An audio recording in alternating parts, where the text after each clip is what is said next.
Всем добрый день. Сегодня у нас 2 декабря. Решили вот поднять голубей с утреца. Некоторые вон уже сами летают. Вот так.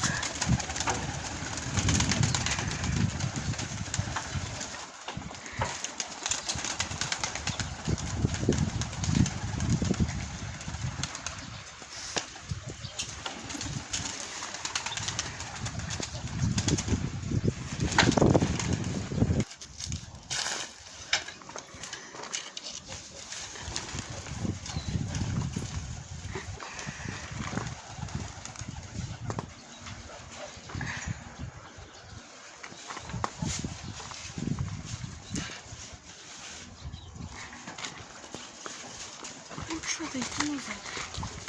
Лучшего качества. Вот так лучше будет, наверное.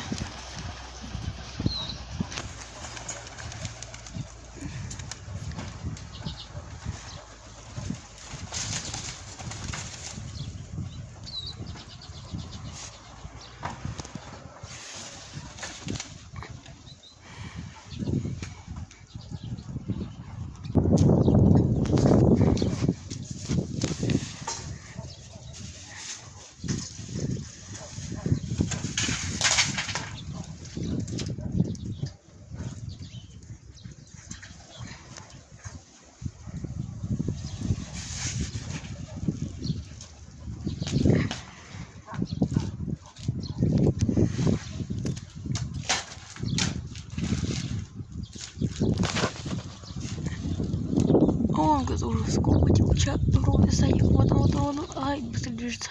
Вон он. В полгоры ты уже по-любому встал.